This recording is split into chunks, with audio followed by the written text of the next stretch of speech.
Lumière et grâce, mes grands et mes grandes, lumière et grâce, chère âme éveillée, lumière et grâce, chère âme de lumière. Comme toujours, c'est avec grâce et exaltation que je me connecte une fois encore à votre espace, n'est-ce pas, par cette capsule sur l'hypersensibilité, sur l'hyper-empathie, n'est-ce pas, que vivent les éveillés sur le chemin de l'ascension spirituelle authentique. Alors, cet enseignement sacré, bien évidemment, va essayer d'élucider, n'est-ce pas, l'hyper-empathie et l'hypersensibilité spirituelle. Nous allons vous permettre de comprendre, de maîtriser et de transmuter ce don. Mes grands et mes grandes, en introduction pour cet enseignement initiatique, nous constatons et notons que dans les cercles d'éveil spirituel, de nombreux êtres découvrent soudainement qu'ils ressentent des émotions, des douleurs et des états énergétiques des autres personnes comme s'ils étaient effectivement les leurs. Et ils en souffrent énormément. Ils pleurent parfois sans raison apparente, comme moi aussi je l'ai vécu. Ils se fatiguent après avoir rencontré certaines personnes. Ils sentent les tensions dans les lieux. Ils ressentent profondément les souffrances du monde et des gens autour d'eux. Beaucoup pensent alors, en général, comme moi aussi je le pensais, ben, je suis trop sensible. Mais je ne comprends pas, ou alors on fait même des cauchemars de nuit sur ce qu'on a vécu. Dans la réalité initiatique, mes grands et mes grandes, il s'agit souvent d'un phénomène reconnu en psychologie d'ailleurs, appelé l'hyper-empathie spirituelle. Lorsque cette hyper-empathie spirituelle n'est pas comprise, en général, elle devient un fardeau énergétique. Par contre, lorsqu'elle est maîtrisée, elle devient un instrument de guérison et de discernement très puissant.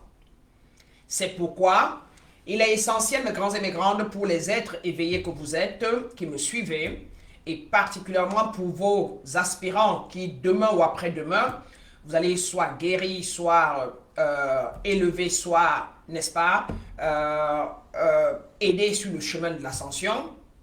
Il est important de comprendre ce phénomène et d'apprendre à le maîtriser.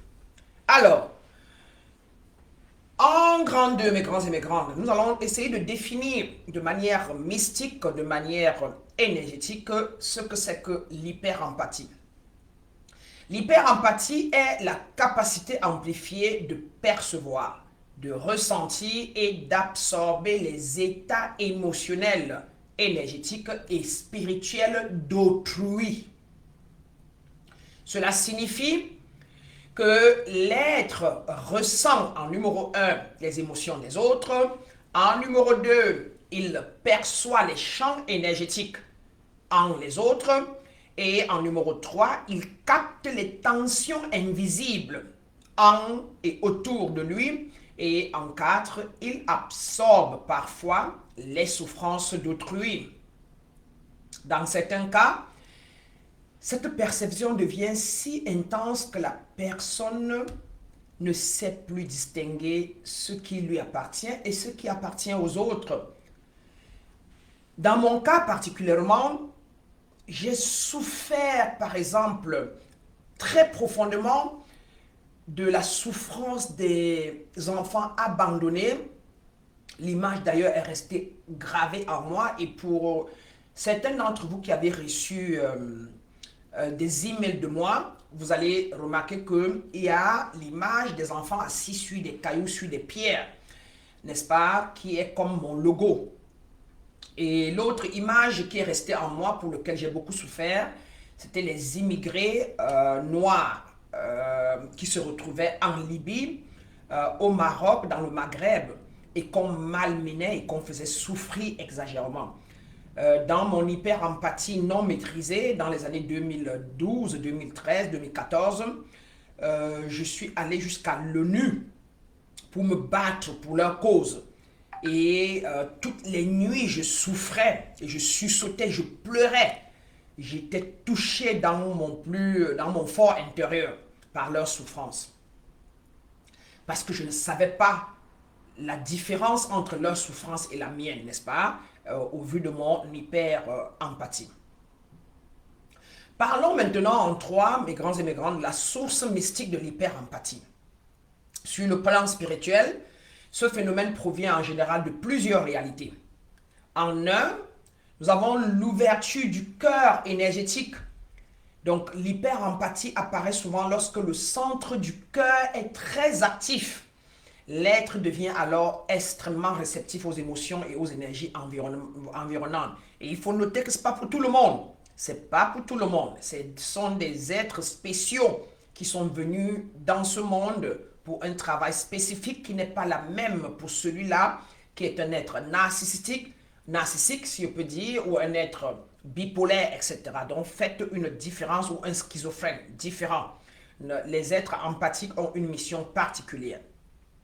En deux, comme source, nous avons l'hyperactivité du système intuitif, mes grands et mes grandes. Chez certains êtres éveillés, l'intuition, la claire ressentie, la perception énergétique sont très développées. Ils deviennent alors des récepteurs vivants de l'environnement émotionnel et énergétique dans lequel cet être-là vit. En trois, nous avons les blessures de l'enfance. Beaucoup d'hyper-empathes ont développé cette capacité dans leur enfance. Pourquoi ils ont développé cela? Parce qu'ils ont dû apprendre à détecter les émotions des adultes pour survivre, dépendamment de ce qu'ils ont vécu. Par exemple, un parent imprévisible. Par exemple, en deux, un environnement instable. En numéro 3, par exemple, une atmosphère émotionnelle tendue. Dans les environnements où on bat les gens, où on discute, où on lève le ton, où on crie, où il y a de l'addiction, où des parents qui sont irrespectueux, inconsidérants envers les enfants, ou des environnements où les parents sont sévères, comme on dit, n'est-ce pas? Alors l'enfant devient alors extrêmement attentif aux émotions des autres, et particulièrement donc, n'est-ce pas, des parents ou de l'environnement. Cette compétence, comme vous pouvez le noter, devient ensuite un mode de fonctionnement permanent. Comme cause, en grand 4, mes grands et mes grandes, nous avons les causes profondes de l'hyper-empathie. Dans cet enseignement mystique, nous avons par exemple en un, la structure énergétique sensible. Certaines âmes incarnées, comme je le disais tantôt, possèdent naturellement un champ énergétique plus ouvert, un système nerveux plus réceptif, et cela les expose donc, n'est-ce pas, à pouvoir sentir, n'est-ce pas, la clairsentience, la clairaudience et la clairvoyance, et peut donc les amener à souffrir. En deuxième raison, nous avons les missions d'âme liées à la guérison. Les guérisseurs que je suis et que certains de vous êtes, les thérapeutes et les enseignants spirituels ressentent souvent profondément les autres. Cela leur permet donc, un, de comprendre les souffrances, de deux, de percevoir les blocages, de trois, d'accompagner donc la guérison. En trois, comme raison aussi, il y a le manque de frontières énergétiques. Lorsque l'être ne sait pas poser les limites, mes grands et mes grandes, il absorbe bien évidemment les émotions des autres. En 4, nous avons aussi l'identification excessive aux autres. L'hyper-empathe, en général, devient problématique lorsque l'être croit inconsciemment: je dois porter la souffrance des autres, je dois sauver les autres, je dois aider absolument les autres, je dois guérir, je dois, n'est-ce pas, apporter de l'aide, je dois, etc. Ils deviennent donc inconsciemment, ils souffrent inconsciemment de leur inconscience. Donc, voilà un peu les raisons. Alors, en grand 5, mes grands et mes grandes, parlons maintenant des symptômes de l'hyper-empathie que j'ai vécu et que, certainement, vous qui écoutez cette vidéo, vivez, afin que vous vous reconnaissez comme hyper-empathe ou pas. Voici les manifestations les plus fréquentes. Il y a les symptômes émotionnels. On peut ressentir une fatigue émotionnelle, une tristesse inexpliquée en deux, une surcharge mentale et bien évidemment l'anxiété. J'ai vécu une anxiété très aiguë et pendant très longtemps sans savoir pourquoi et j'ai vécu tous les symptômes émotionnels que j'ai cités ci-dessous. Donc vous aussi, tapez dessus, écrivez là-dessus en commentaire ce que vous pensez que vous avez eu comme symptômes émotionnels. Alors comme symptômes physiques, ça peut vous créer, comme ça m'a créé, de la fatigue soudaine après certaines interactions, des tensions corporelles, de la migraine et des sensations d'oppression énergétique qui, jusqu'aujourd'hui que je suis guérisseuse, quand je suis dans un environnement, je cours vite pour rentrer à la maison et je peux ressentir tout ce que je viens de citer comme symptômes physiques là, selon que l'environnement était émotionnellement chargé, énergétiquement et négativement chargé. Comme symptômes relationnels, dans vos relationnels, difficulté à dire non, tendance à vouloir sauver les autres. Et bien évidemment, vous aussi, en numéro 3, vous attirez des personnes blessées ou des personnes dépendantes ou des personnes qui contrôlent. Et vous les acceptez, des narcissiques, n'est-ce pas, entrent dans vos vies. Alors, maintenant parlons un peu en grand 6 de comment l'hyper-empathe affecte les êtres éveillés, que la plupart de vous êtes. Chez les personnes en éveil spirituel, mes grands et mes grandes, l'hyper-empathie peut devenir encore plus intense. Pourquoi cela? Parce que l'éveil augmente. L'éveil, devenir conscient, augmente en numéro 1, la sensibilité. En numéro 2, la perception énergétique. En numéro 3, bien évidemment, l'intuition. On devient beaucoup plus intuitif. Et si l'être n'a pas appris à se protéger, il peut donc absorber les souffrances des autres. 1, 2, se vider énergétiquement. 3, se sentir constamment fatigué. Et en 4, se sentir abusé, contrôlé et utilisé. Alors, parlons maintenant en 7, mes grands et mes grandes, de l'exemple de mon parcours, je veux dire. Mon parcours avant et mon parcours maintenant. Avant mon parcours, maintenant de maîtrise spirituelle que je suis maintenant, j'avais probablement vécu, je peux dire presque toute ma vie. J'ai souffert presque toute ma vie. J'ai vécu beaucoup de problèmes, parmi lesquels, en numéro 1, je ressentais profondément les souffrances des autres. En 2, mes grands et mes grandes, je voulais aider et sauver tout le monde, comme je vous ai dit, et je jouais les secouristes partout où je passais. En 3 aussi, j'absorbais les douleurs énergétiques de tout le monde autour de moi, et cela me fatiguait parfois. Je portais les émotions des autres comme si elles étaient les miennes. Les douleurs des gens quand j'étais dans un hôpital. Je pleurais quand je voyais quelqu'un souffrir, même un fou dans la rue. J'étais mal dans ma peau. Et je partais donner même les miettes que j'avais.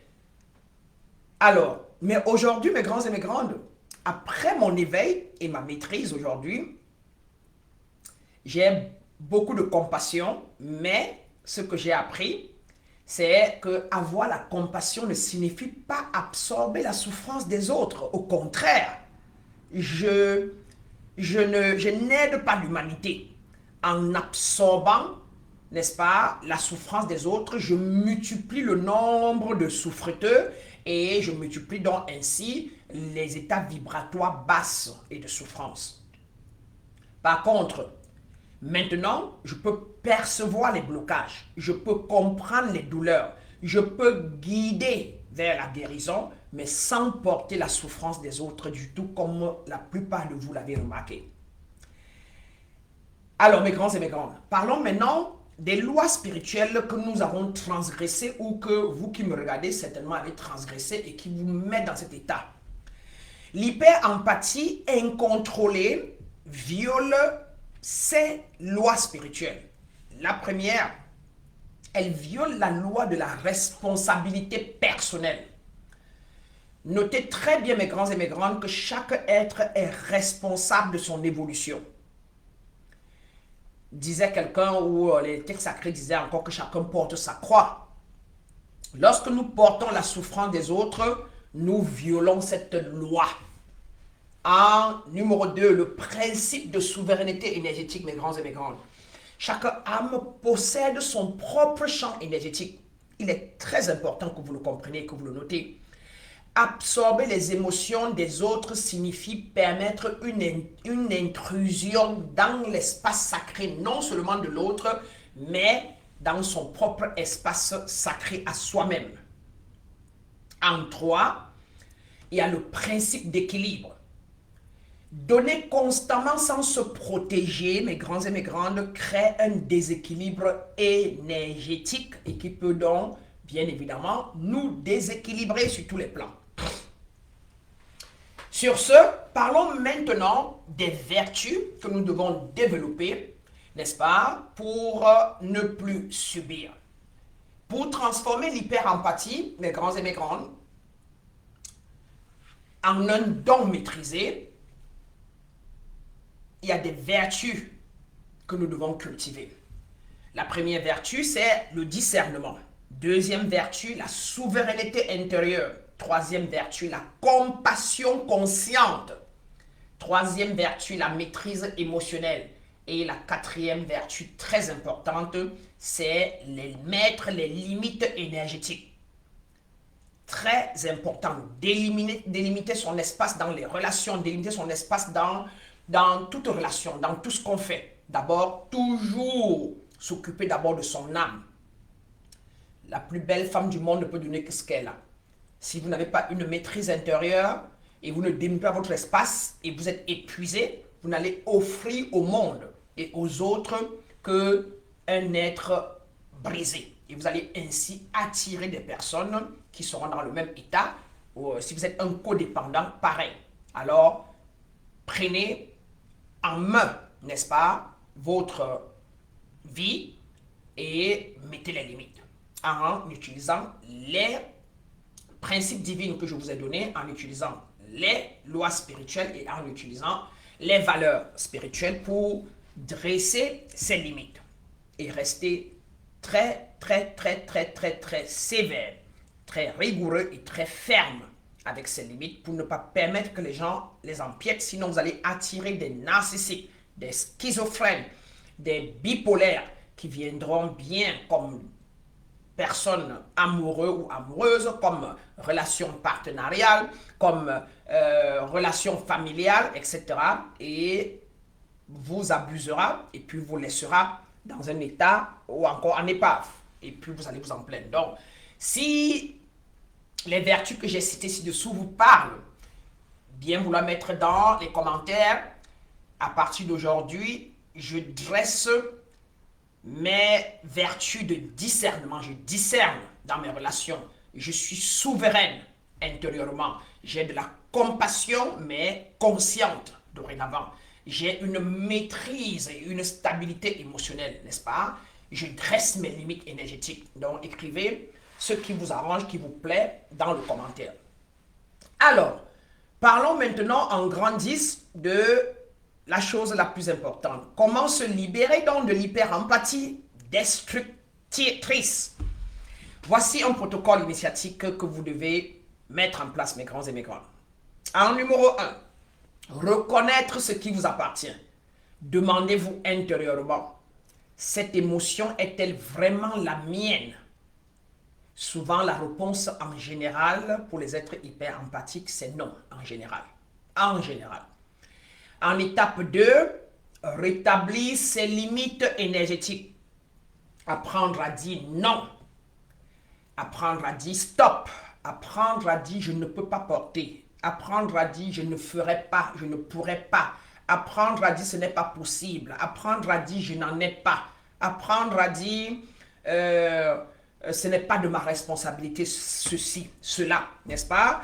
et apprendre à observer les situations, les difficultés de la vie et ne pas les porter. Et en disant, en répondant par exemple, chacun a son karma, chacun porte sa croix, afin de mieux vous protéger pour que vous ne portiez pas ce que les personnes ou les gens autour de vous vivent.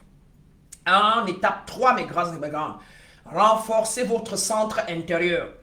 Pratiquez de la méditation transcendantale si possible de temps en temps. Pratiquez la respiration consciente. Dans ce sens, par exemple, vous pouvez inspirer 5 fois et expirer 5 fois ou 7 fois. C'est-à-dire,